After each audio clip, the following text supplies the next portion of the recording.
अनुगोल ठारे आयोजित हो जाइछि भारतीय चिकित्सक संघ ओडिशा शाखार 73तम वार्षिक सम्मेलन। फेब्रुआरी 10 और 11 दुई दिन धरी आयोजित यह सम्मेलन साइंटिफिक प्रोग्राम 10 तारिख पूर्वाह्न उद्घाटित होता बेले से दिन संध्यार योजना करा आनुष्ठानिक उद्घाटनी उत्सव।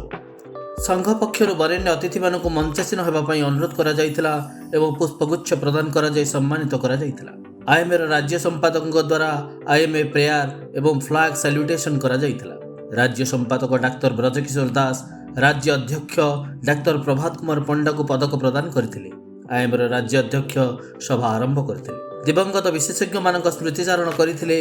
कक्षरे उपस्थित समस्त सदस्य निमंत्रित अतिथि माने विश्व नियंता पादपद्म प्रतिभा प्रज्वलन करी सम्मेलन सफलता कामना करथिले। स्वागत संभाषण रखिथिले सम्मेलन सांगठनिक अध्यक्ष डाक्टर विचंदा चरण प्रधान। अतिथि परिचय प्रदान करथिले अभ्यर्थना समितिर अध्यक्ष डाक्टर तरुण कुमार साहू। संपादकीय विवरणी पाठ करथिले राज्य संपादक डाक्टर ब्रजकिशोर दास। मंचरे उल्लेखनीय अवदान एवं प्रतियोगी मानक उत्साहित करा जायतिला। मंचासीन अतिथि मानक द्वारा स्मरणिकार उन्मोचन और लोकार्पण करा जायतिला। आईएमए विजन मध्य उन्मोचन करा जायतिला। उद्घाटनी सभारे सम्मानित अतिथि भाव में जोगदे डाक्टर शिवानंद महांती निजस्व मंतव्य प्रदान करथिले। आईएमए जातीय उपसभापति डाक्टर सुरेश गुट्टा सम्मेलन आयोजक को करथिले भूयसी प्रशंसा।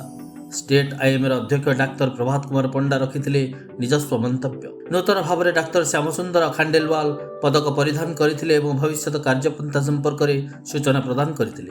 मुख्य अतिथि भाव में आईएमए जातीय अध्यक्ष डाक्टर आरवी अशोकन अनुगोल ठारे आयोजित सम्मेलन उत्कर्षता को प्रशंसा करथिले। डाक्टर आरवी अशोकन को आयोजक शाखा अनुगोल सम्मानित करथिले। आयोजक संघ पक्षर समस्त अतिथि मानक करा सम्मानित। धन्यवाद अर्पण करथिले सांगठनिक संपादक डाक्टर विश्वजित सामल। उद्घाटनी सभा शेष समवेत कंठरे गान करा जायतिला जातीय संगीत एवं सभा सांग करा जायतिला। एटा गोटे आईएमए वार्षिक उत्सव भाया जो थे डाक्तर मानू ज्ञान नुआ टेक्नोलोजी विषय नुआ ऑप्शंस विषय जानापी बहुत उच्च कोटीर वक्ता मानक विभिन्न बड़ बड़ हॉस्पिटल निमंत्रण दि जाए जहाद्वारा अल्टीमेटली ये जो नॉलेजटा सेटा पब्लिक बेनिफिट पाए। आउ ता छड़ा आमर डाक्तर संघर आउ गोटे मध्य उद्देश्य निजर सभ्य मानकर निरापत्ता तांकर चिकित्सा पारिपार्श्विक सुविधा सुजोग तांको निज निज भितर आंतरिकता कहीं यहाँ गोटे जहाँ भी चिकित्सा गोटे टीम वर्क तेणु यही सब जिनस को नजर रखी संघ तार कार्यक्रम स्थिर करता है समय आमर नूतन नेतृत्व दायित्व ग्रहण करे। चिकित्सक संघ पक्षर राज्यर मुख्य सहर तथा जिला सदर महकुमा गुड़िकर बहुविध आधुनिक चिकित्सा संपर्क में कार्यक्रम देशर समस्त अंचल नियमित भाव में आयोजन कर सम्मेलन। I have been gladly invited to the 73rd conference of IMA Odisha branch participating in Angul. I had travelled all the way from Kerala to participate because of the love and affection that has been showered on me by the IMA Odisha branch. And Indian Medical Association is a great organization which participated in the freedom struggle of the country. Now we are in the 96th year of our and the centenary is reaching. IMA is a nation builder.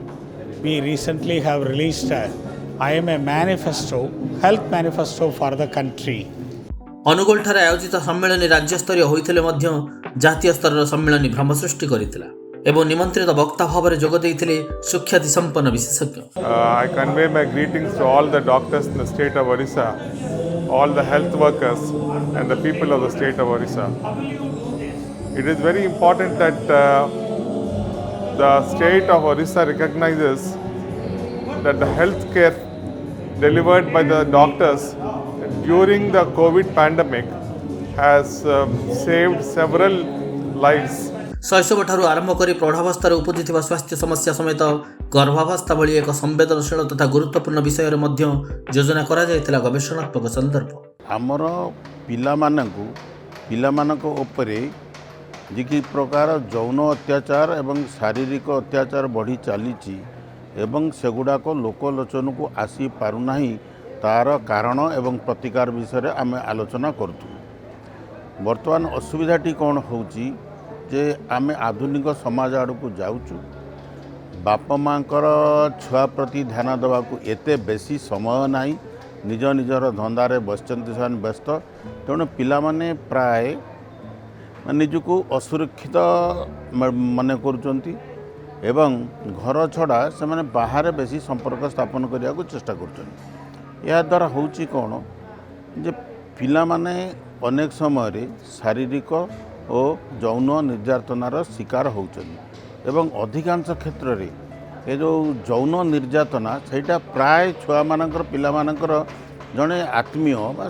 संपर्क ज्ञाति कुटुंब से माने ही करिथांती किंबा school रे शिक्षक ये माने किंबा जो माने बस रे जाउचंती जेतेले स्कूल को जाउचंती सेमानक बस रे ड्राइवर किंबा जो माने हेल्पर अछंती सेमानक द्वारा शिकार होउछ किंतु सेमाने सहजरे माने कहा आगे प्रकाश करि पारंतिनी सेथिरे होची सेमाने डरी जाती ये लोक मैंने धमक भी दियंती जे तुम्हें कहले तुम क्षति हम आ जेहेतु से लोक मैंने चिन्ह परिचय होता तेणु ये मैंने भावती पिला भावती मुझे क्या आगे कहीदेवी मोर से आत्मीयर क्षति हम तेणु से कहती ना आ बेले बेले एमानकर अनेक समय से ज्ञान न थाए जे यहाँ गोटे प्रकृति में खराब काम तेणु से बापा माँ निकट में प्रकाश करती ना तेणु जो डाक्तर कौटी भी संदेह करुँच जे प्रकार निर्यातना होइथिबो तेमने से पिला को एकाकी परीक्षा करी पिला सांगरे भल करी कथबार्ता है पिला को जमी धमक चमक नदेला भाया ता सांगरे सांग होला भाया कथबार्ता करी यही सबू जो अत्याचार होउची सेगुड़ाक लोकलोचन को आनिबा दरकार आईटा जे माने आमे हुए तो पूरा संपूर्ण भाव बंद कर दे पारिबा नाही किंतु एंतत आमे जदि एतिक करि परिबा ताहले तो किछि मात्रा रे आकु प्रतिहत करहब आउ प्रथम दरकार होउछि जे बाप माँ जड़े पिला जड़े बाप माँ माने पिला प्रति गोटे भल बाप माँ हवा दरकार पिलार बाप माँ ऊपर अखंड विश्वास रहिबा दरकार एवं बाप माँ पिलार को स्टेज रे कौन होउछि कौन सी करुच्ची सब बेले ताकु तदारख करिया दरकार सेथिपई 3 वर्ष बयसरू प्रत्येक वर्ष माने प्रत्येक वर्ष पिला को परीक्षा करा मेडिकल परीक्षा करा निहाती आवश्यक एवं प्रति सचेतनता सृष्टि करिया दरकार कहीं एथिरे जो माने संपृक्त अछंती से माने हेले पिलार बाप माँ परिवार आउ गाँ गंडा स्कूल रे शिक्षक आउ जेकोसी ऑफिस रे जो माने काम कर गवर्नमेंट इंस्टीट्यूशन रे से मानकर कर्मचारी वृंद एमानक द्वारा शिकार होती तेणु से मानक एगुड़ाक सचेतनता विषय मान सचेतन करा उचित एवं पिलार बाप माँ को सचेतन करा जे से माने पिला मानक शिखेबे जे एइटा होउछि जदि तोर धरंतु जड़े झील छुआ 7-8 वर्षर छुआटे छाती रे जदि किए हाथ मारिदेला ताको शिखा कथा अरे माँ यहाँ तो छाती जो हाथ मारुंट से ठीक नुह तेणु जी जो छाती हाथ मारुची ताहले से तो प्रति असद व्यवहार करने को जाऊँगी तेणु तू आसिक मत आमको सब बाप माँ को कहबू कहले आम तार प्रतिकार व्यवस्था करें जनसचेतनता सब आवश्यक एवं एपरी हेले अंततः आम यहाँ किछि मात्रा रे प्रतिहत करिपारे कि माँ जब गर्भवती थाए तार इमोशनल फैक्टर मेडिकली प्रूव होइछि that is proved by in Columbia university also that माँ जो प्रकार भाबिबो सेही प्रकार तार शिशु मध्य सृष्टि हम तार पर्सनालिटी मध्य सेही प्रकार डेवलप हम जमिति कि मु different studies in different university देखी एलिजाबेथ ए वर्नर आउ कैथरीन मॉन्क आजिकल सोसाइटी मोबाइल फोन देखी जो प्रकार मोबाइल फोन रे माँ गर्भवती महिला माने देखुचंती तांकर जो प्रकार भावुंट हिंसा जातिक जिनस देखुंट कि अन्य सब जिनस देखुंट से जिनस आपणकर पिला उपर भी प्रभाव पकाउची पर्सनालिटी भी डेवलप करची सेतिपाई ए टॉकटा मते लागिला really it is need of the this time आउ मु भाबुची ए टॉकटा सुनला परे समस्ते आजिकार generations they should concentrate on spiritual thing and at least during pregnancy से विषय से मैंने केयर नेबा कथा. It is not the role of mother only, it is the role of whole family and the society. विभिन्न प्रकार अत्याधुनिक अस्त्रोपचार संपर्क में योजना करा जायतिला खसड़ा एवं नी एंड हिप प्रिजर्वेशन सर्जरी संपर्क में आलोकपात करते ख्यातिसंपन्न अस्थिशल्य विशेषज्ञ डाक्तर संदीप मिश्र. तो हिप प्रिजर्वेशन और नी प्रिजर्वेशन सर्जरी गोटे नुआ दिगंत देती ऑर्थोपेडिक्स को. सो ना आगुरी कौन सब जिन रिप्लेस कराला हिप रिप्लेसमेंट नी रिप्लेस आज करा किंतु एबे धीरे धीरे ये टेक्नोलोजी आस जहाँद्वारा कि आम निजर नेचुरल जॉइंट को प्रिजर्व करने चेष्टा करें. तेणु बहुत समय जितेबाला अल्प परिमाण में हिप आफेक्ट हो हिप्र किसी बोन डेड हो कौन कारण जो से डेड बोन टी को रिमूव करके माने निजर नेचुरल बोन मैरो सांगे आर्टिफिशियल बोन स्कैफोल्ड को इंजेक्ट करा जाय पारुछि. तेणु ता द्वारा कि हिलिंग बा जो बोन टी डेड ही जाए हिलिंग बहुत रैपिडली होची एवं निजर हिप जॉइंट को आम प्रिजर्व कर पारुछे. सेमती बहुत समय कार्टिलेज जितेबाला डैमेज होची आंठू रे कि शोल्डर रे आम कार्टिलेज को नहीं लैब रे ग्रो करैकी पुणी से अफेक्टेड कार्टिलेज एरिया रे ट्रांसप्लांट करै पारुछे. मस्तिष्क एवं मेरुदंडर अत्याधुनिक शल्य चिकित्सा संपर्क मध्य करा जायतिला आलोचना एवं वक्ता और श्रोता मध्य होइतिला ज्ञान विनिमय. आमे केमती अवेक पेशेंट को केमती आमे सेफली ब्रेन सर्जरी करि परिबा और स्पाइन सर्जरी करि परिबा. कारण ब्रेन और स्पाइन स्पेशली न्यूरोलॉजिकल कंडीशन में आमर गोटे मिथ थिला कि ऑपरेशन परे आज्ञा पेशेंट सेतिकी एक्टिव न होई पारंती हुए तो कोमा को जाई पारंती. किंतु से गुड़ाकर रिसेंट एडवांसेस आसीगला. बर्तमान आम पेशेंट को बिना बेहोश करके ऑपरेशन करूँ ब्रेन सर्जरी गुड़ाक आउ स्पाइन सर्जरी गुड़ाक बिना बेहोश करके ऑपरेशन करूँ. एंडोस्कोपिक स्पाइन सर्जरी जेनेरेशन्स आसीगला. आगुरी जमी फर्स्ट जेनेरेशन ऑफ एंडोस्कोपी थिला एबे fourth generation of endoscopic spine surgery आसीगला. फेब्रुआरी 10 और 11 दुई दिन राज्य बाहर निमंत्रित होते प्रथितयशा विशेषज्ञ आलोचना करते विश्वर उपलब्ध जुगोपयोगी चिकित्सा पद्धति. बेसिकली आम जनरल फिजिशियन सर्जन समस्त को अवेयर करने चेष्टा करूँ न्यू ट्रीटमेंट जो अवेलेबल हो जाए कार्डियोलॉजी जोटा कि समस्त जाना उचित. प्रथम थिला हाई ब्लड प्रेशर रे बहुत सा लोकों को आम मेडिसिन देला पर भी कंट्रोल हुए तांको आम गोटे ट्रीटमेंट करूँ रीनल डीनर्वेशन थेरापी.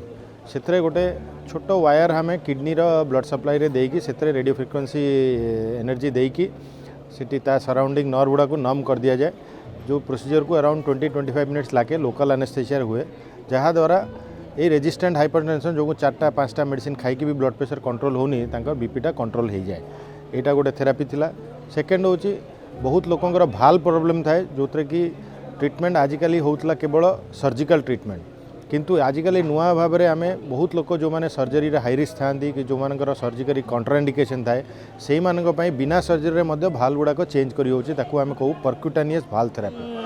ये आईएमए कौन जो अनुगुल रे होची से जो ओबेसिटी आउ जो सब चिकित्सा हो शल्य चिकित्सा होची ता विषय कथबार्ता करने को आसिली. आमर जहाँ सबू एक्सपीरियंस आम डॉक्टर संगे माने जनाशुना हेले तांकर जेतिकी आमर पेशेंट्स अच्छी तांकर बेनिफिट फायदा हम आउ ये जो ऑपरेशंस होची जो ओजन कमीबा को से मात्र ओजन ही कमीबार नाई ओजन संगे आपणकर डायबिटीज बा हाई ब्लड प्रेशर आउ जो निश्वास नेबा पई जो कष्ट हुए ऑब्स्ट्रक्टिव स्लीप एपनिया यही सब बीमारी बहुत भलरे कंट्रोल रे आसी जाए.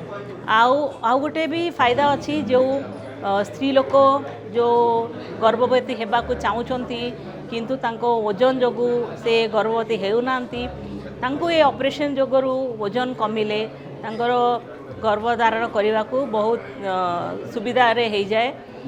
आउ मोटामोटी देखिले गोटे ओजन संगे जो बाधा पड़ता लोक तांको पई जो ओजन कमिले आउ ता संगे जो अन्य जो बीमारी सबू जोड़िकी अच्छी से सबू भल हो गले से लोकंकर जीवनर क्वालिटी ऑफ लाइफ बहुत बढ़िया रे इम्प्रूव हो जाए. ता जोगु से लोक नहीं तांकर पूरा फैमिली आउ तांकर से जोटी काम करुछंती जहाँ भी काम करुछंती से सबुथिरे तांकर फायदा हुए. सेतिपई मु एते बाटर आसीची मु कटक स्टूडेंट आउ मोर बापा माँ घर कटक से मते ओडिशा संगे बहुत लगाव अच्छी आउ से मु जितेबले भी मोर टाइम मिले कि जितेबले भी ओडिशा रू डाकती मोर मु आसे आ मोर जेतिकी साहाय्य करि परिबी towards the society towards the doctors fraternity मु सेटा साहाय्य करने को चेष्टा कर। यही डिस्कशन हुआ है कि हम लोग अभी नए ट्रीटमेंट्स हमारे पास क्या क्या हैं एंड सबसे इम्पॉर्टेंट चीज़ ये है कि कैंसर जो है अभी टॉप 3 डिसीज़ेस में हो गया है। हार्ट अटैक स्ट्रोक्स के बाद cancer is the leading cause of death हो गया है हमारे देश में।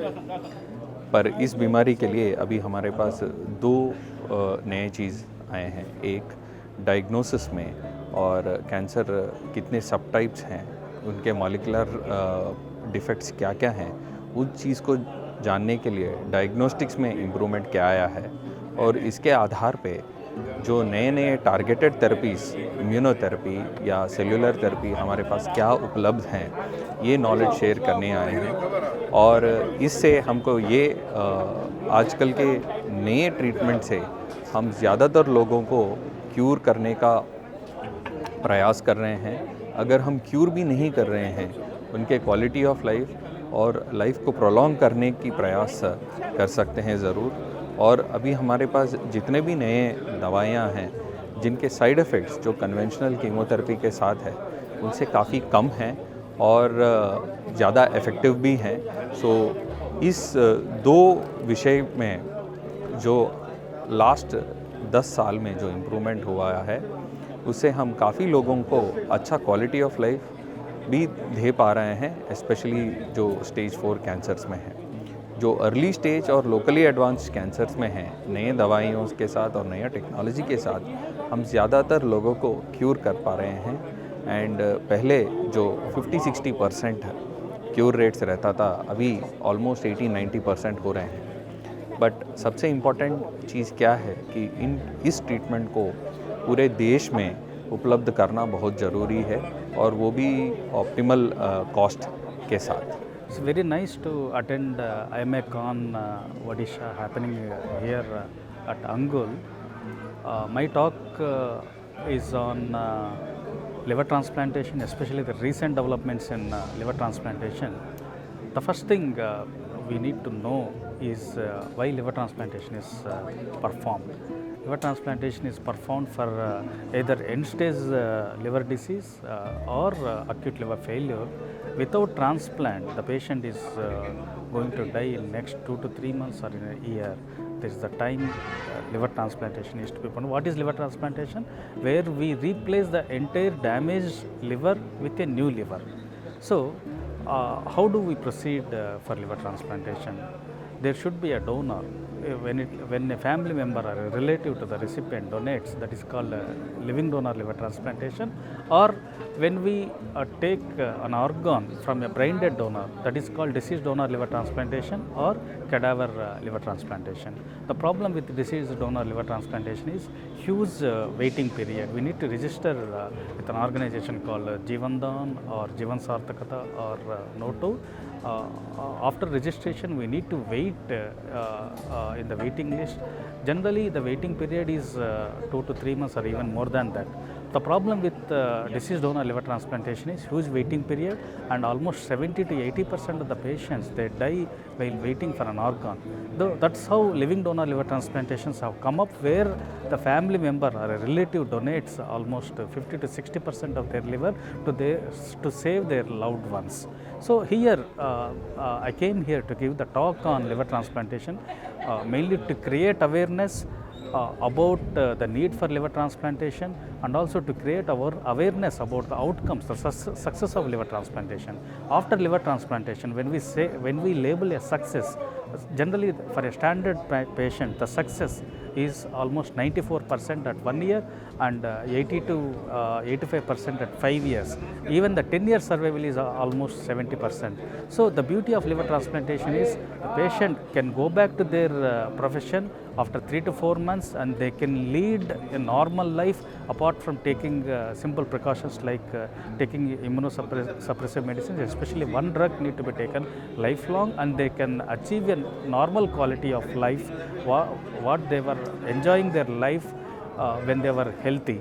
So we need to create awareness, the success of liver transplants, and a timely liver transplant, we can give a success rate up to 90 to 94% at 1 year. So we do liver transplants at Star Hospitals, Hyderabad, both for adult recipients and also for pediatric patients. Even the smallest pediatric patients like 5 to 6 months of age, the most common indication in pediatric for pediatric patients is biliary atresia or Wilson's disease, and the children do well, and they can go back, they can play well with their other kids, and they can go to school, and they can have a near normal life after their schooling, going to college or getting married. So the most important thing is doing a timely liver transplantation. So we need to create awareness amongst the doctors and also in the public. A successful liver transplant can lead a near normal life after the transplantation. जो 73rd IMA annual conference को faculty हिसाब से invite होती यह आम doctor मानकर एक conference जहाँ एनुअली करा जाए एथिरे मोर वक्तव्य थिला आर्टिफिशियल इंटेलिजेंस जहाँ आमर हेल्थ केयर रे को प्रकार परिवर्तन आनिया जाऊँगी आमर ई कॉन्फ्रेंस रे 200 रु अधिक डॉक्टर मैंने जॉइन करते ता विषय आम विभिन्न प्रकार चर्चा कलु अनुगुल सहर में ये IMA कॉन्फ्रेंस बहुत भल भाव आयोजित होता यही कॉन्फ्रेंस द्वारा सबु प्रकार डाक्टर विभिन्न विभाग डॉक्टर मान भितर जोटा आम इंटरडिसिप्लिनारी चर्चा को ताऊपर चर्चा है आउटा बहुत भल भाव अरेंज होता आम सिटी को बहुत भल भाव बुलिलु आ एंजॉय कलु। Professor doctor Gopal Chandra Mitra oration प्रदान करथिले doctor Rajat Ray, professor doctor Gopal Chandra Kar oration प्रदान करथिले doctor Kamalakanta Panigrahi, professor doctor Rajat Ray oration प्रदान करथिले डाक्टर चंचल श्री सरकार एवं प्रोफेसर डाक्टर चित्तरंजन कर ओरेसन प्रदान करथिले डाक्टर सम्राट कर। आम डाक्तर मानकर एथिकल प्रैक्टिस पर बहुत क्वेश्चन आसुची। गवर्नमेंट भी बर्तमान रिसेंट गाइडलाइन देछि जे एथिकल प्रैक्टिस ताको समस्त जमती कि इम्प्लीमेंट करिवे strictly. Antibiotic mandatory reasons to be written before giving antibiotic therapy.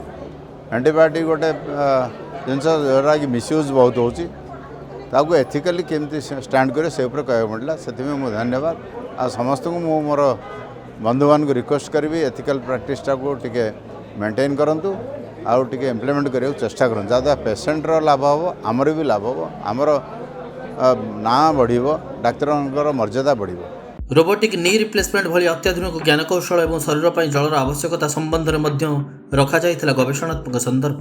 देखो बंधु मैंने रोबोटिक नी रिप्लेसमेंट होउची जेबे आमे आंठू भितरे जो री रिप्लेसमेंट करछु किबा आंठू जो प्रत्यारोपण करछु से रोबोट माध्यम रे करछु। रोबोटिक टेक्नोलॉजी रो लाभ ये होउची कि रोबोटिक टेक्नोलॉजी रो पे ऑपरेशन होउची से टाइम रे ऑपरेशन टाइम रे बोन भितरे कटा आ मसल भितरे कटा सेटा टिके कम रहउची।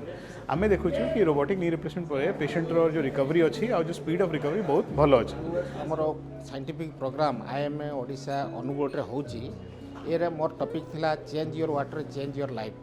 सो वर्तमान रो ई जो जगह मु ठिया हिची ये अनुगुल रे सबुटु मोस्ट पोल्यूटेड जदि टाउन होची अनुगुल टाउन एवं एठिकार पानी बहुत भाव में दूषित। एठिकार TDS जदि देखा 500 एबव जोटा कि स्वास्थ्य पक्षे हानिकारक। तो ये जो पानी आम पीऊचे वर्तमान आम घर जो पानी पीऊचे प्लास्टिक बोतल जो पानी पीऊचे से पानी बहुत हानिकारक आम स्वास्थ्य बहुत घोर विपद। जिते प्रकार आपंकर क्रॉनिक डिजीज अच्छी आपंकर गैस एसिडिटी टू आरंभ करी liver problem gastric problem heart problem brain problem सबुथर मूल कारण हूँ पानी। कारण आम बॉडी पानी हूँ 72%। जदि ये पानी को आम ध्यान देवा ताहले आमर बहुत किसी रोग परिवर्तन होती change your water change your life. तो आमको वर्तमान परिप्रेक्षी में आयोनाइज्ड अल्कालाइन वाटर जोटा कि वर्तमान मार्केट रे अवेलेबल है तो एक्टिव हाइड्रोजन जो थे अच्छी से पानी ही आम देहपाई प्रभुत भाव में सेटा आमर लाभदायक हम एवं यही छोट मोट समस्या जमी गैस एसिडिटी आमिलाकुटी gastric problem brain problem liver problem ये सबू छोट मोट प्रॉब्लम रू आम रक्षा पाइबा जदि ये आम ionised reduced water ionised alkaline water जोटा आज मोर प्रेजेंटेशन थिला एवं समस्ते ताको एप्रिशिएट करिसेंती ता उपरे जो मोर वक्तव्य रखिली। तो आजिका दिन में आमको निहाती पानी विषय आगे चिंता करिवार अछि कारण 21st सेंचुरी रे आमको पानी गोटे बहुत बड़ समस्या पीवा पानी गोटे बहुत बड़ समस्या आग को आसूची एबे भी आम ओडिशा रे 40% लोक विशुद्ध पीवा पानी पाई पारु नाहांती तो से परिप्रेक्षी रे वर्तमान पानी सबु जगह बहुत पॉल्यूटेड हो गलानी ग्राउंड वाटर पॉल्यूटेड हो गलानी एवं जो पाइप वाटर तो हाईली क्लोरिनेटेड पानी तो ये भली एक समस्या रू आमे बर्तिबा पई आमको स्वतंत्र भाव में आयोनाइज्ड अल्कालाइन वाटर जहाँ एवं मार्केट रे अवेलेबल होची तो आमको से विषय तन तन करके ध्यान देवार अच्छी एवं से पानी को समस्ते व्यवहार करने नितांत दरकार। मेदबहुलता ठारू आरंभ कर मधुमेह साधारण स्वास्थ्य विकार ठारू आरंभ कर जटिल स्वास्थ्य समस्या पर्यंत रखा जाइथिला गवेषणात्मक संदर्भ। जो आईएमए कन ओडिशा 2024 होची अनुकूल ब्रांच तरफ आयोजन करा जाइछि बहुत भल कॉन्सेप्ट ओडिशार सब नामी दामी डॉक्टर ये आसछंती एवं आज मोर टॉक थिला हार्ट फेलियर मैनेजमेंट ऊपर आम जानिथिबा जे हार्ट फेलियर वर्तमान परिस्थिति रे बहुत बढ़ी चलछि आ बहुत जगह आम हार्ट फेलियर डिटेक्ट करि पारुन बा अवेयरनेस नै लोक मन जानि पारुन जे ताको धइस लागिले जे हार्ट फेलियर से जानि पारु नांती तेणु तापर केमती आम ताको केमती मैनेज कर परिबा आउ ताकू मैनेज करने हेले बहुत प्रकार भल भल नुआ नुआ मेडिसिन सब आसिलानी से मेडिसिन को आम स्टेप वाइज आरंभ करवा से मेडिसिन को आम जल्दी जल्दी स्टार्ट करके गोटे परफेक्ट स्टेज को आनिबा जोटा कि आम आम भाषा को ऑप्टिमाइज करवा यारली सो दैट पेशेंट को यारली बेनिफिट मिल एवं हार्ट फेलियर गोटे एमती जिन जोटा कि जब मनीष को धई सही लगुच गोड़ हाथ फुलुची कि रात निद हो पारुनी तार निहाती आप डॉक्टर को देखा दरकार जे आप काले हार्ट फेलियर हो तेणु हार्ट फेलियर है बेले आपको दरकार जदि हार्ट डायग्नोसिस होची ईसीजी दरकार इको दरकार एक्सरे दरकार किसी ब्लड टेस्ट दरकार लाइक एंटीप्रोबिएनपी ट्रॉप टेम केतगुड़ा टेस्ट अच्छे दरकार जोटा कि आप कहे आप हार्ट फेलियर होची कि ना जदि होची कौ मात्रा रे आप कौ स्टेज रे अच्छा एवं कौ कैटेगोरी हार्ट फेलियर आपको समस्त मेडिसिन अलग एवं मेडिसिन यथा संभव आरंभ करा दरकार आपको जिते जल्दी मेडिसिन आरंभ हम और जिते भल मेडिसिन जोटा कि बर्तमान गाइडलाइन में मेंशन है जो मेडिसिन आप जिते जल्दी खाई पारे तार आप हार्ट फेलियर को जो सिम्पटम्स को पूरा आप ठीक हो पारे एवं आपणकर हार्ट मध्य सुस्थ हो पार सो द्वारा आपणकर जीवन जो लंबत्व जीवन परिधि सेटा बंदे बढ़ी पारे। आप जानते डायबिटीज इंडिया हूँ डायबिटीज वर्ल्ड कैपिटल आउ डायबिटीज रू आम देश में बहुत लोग सब वर्ष मृत्यु तांकर हो जाए हार्ट पाई या ब्रेन पाई यही सब स्टाटिन रो बहुत काम अच्छी जे जोटा कि स्टाटिन गोटे औषध होची जोटा डायबिटीज रे देले हार्ट आउ ब्रेन रो रक्षा हबार संभावना बहुत बेसी होची। भारतीय चिकित्सक संघ निरंतर एवं नियमित भाव में देशव्यापी चिकित्सक मानक जुगोपयोगी करने चेष्टा करुछि एवं ताहा रोगी सेवार व्यवहार होछि। 2024-25 मसीहा केवल वर्षे मु आईएमए प्रेसिडेंट हेली समस्ते पूर्ण सहयोग करेंगे आईएमए आमर जो हेडक्वार्टर से नुआ बिल्डिंग करा जीवो से विषय आम सब चिंता करूँ सबू आईएमए मेंबर मान को मन मिसी काम करी आमे केमती ओडिशार आईएमए नाम उज्जवल करूँ बहुत मेंबरशिप कलेक्शन करूँ लेडीज विंग बढ़ेबू एवं स्टूडेंट्स विंग यंग ब्लड को सांगरे नबू जहाँद्वारा कि आमर आईएम आहरी आगे आसो स्ट्रंग हो एवं अनुगुल जो ऑर्गेनाइज कला बहुत सुंदर भाव में कॉन्फ्रेंस कला से मोर समस्त को धन्यवाद एवं आशा कर समस्त सहयोग रे आमे आईएमए को आगे नबू। इंडियन मेडिकल एसोसिएशन हला वर्ल्ड रो गोटे सबुठु बड़ ऑर्गेनाइजेशन जो थे कि हमर 4 लाख रु ऊर्ध्व मेंबर्स अछंती और यह 1929 रे विधान राय को द्वारा तैयारी होता पराधीन भारत रे आउ डाक्तर माने परस्पर भेदभाव भूली स्पेशलिटी भूली डिफरेन्सेस भूली विभिन्न स्थान आसी एठी विज्ञान आलोचना करथांती आउ निजर फेलोशिप बा एसोसिएशन सेलिब्रेट करथांती। ओडिशा आईएमए रे पाखापाखि 6000 मेंबर अछंती आउ आमे प्रति वर्ष एमती आईएमए कॉन्फ्रेंस रे मिसी थाउ आउ कोविड परे गोटे बड़ कॉन्फ्रेंस रो दरकार थिला जदिओ गत वर्ष राउरकेला रे हमर गोटे छोटिया कॉन्फ्रेंस हेइथिला किंतु अनुगुल रे अनेक दिन परे ପାଖାପାଖି 10 ବର୍ଷ ପରେ ଗୋଟେ IMA କନଫରେନ୍ସ ହେଲା। ଫେବୃଆରୀ 10 ଏବଂ 11 ତାରିଖ 2 ଦିନ ଧରି ଆୟୋଜିତ ଏହି 63ତମ ଭାରତୀୟ ଚିକିତ୍ସକ ସଂଘର ରାଜ୍ୟସ୍ତରୀୟ ସମ୍ମିଳନୀ ହୋଇଥିଲା ବେଶ୍ ସରସ, ସୁନ୍ଦର ଓ ସଫଳ। प्रति वर्ष IMA ओडिशा ब्रांच कॉन्फ्रेंस करी आसुची तो यही वर्षर थीम थिला one for all for one माने आम समस्त को सुविधा चिकित्सा सुविधा केमिति मिलिबो से बेसिस नहीं करी कॉन्फ्रेंसटा आज कराइतिला आ एठी सारा भारत प्लस ओडिशार रिनाउंड डॉक्टर सब जॉइन करथिले एथरे अराउंड 300 डाक्तर जोग देइथिले आ समस्त भितर डिस्कशन होइतिला केमिति आगो को आमे रिसर्च करवा एवं लोकों को केमती एडवांस ट्रीटमेंट दवा एवं लोकों पाखे केमती ट्रीटमेंट पहुँचो एवं केमती सुविधा पहुँचो से ऊपर डिस्कशन कराइतिला। गोटिए छात तले विश्व में उपलब्ध चिकित्सा पद्धति संपर्क में जानिबा एवं जनइबार सुजोग सृष्टि करिथाय सम्मिलनी। आउ ई प्रयास रे सफल होइथिले अनुगुलर आयोजक संघ। IMA कन अनुगुलर मो समस्त डेलीगेट्स को आ फैकल्टी को धन्यवाद देना चाहूँगी जे सी आसिले अनुगुल रे गोटे आमर IMA कन 10 वर्ष पर है से सहयोग देले आमको किसी पाठ पढ़ेले आमको किसी उत्साहित कले आमर IMA कॉन्फ्रेंस को गोटे बहुत भल कॉन्फ्रेंस और सक्सेसफुल कॉन्फ्रेंस भाया रखिले। मु चाहूँगी कि आम यथेष्ट चेष्टा करूँ और जदि आमर किसी भूल होती आमको आप क्षमा करेंगे किंतु आम यह चाहबू कि कॉन्फ्रेंस पर आप अनुगुल को निज हृदय रखिए और अनुगुल को केवे भूली पारे नहीं। नमस्कार।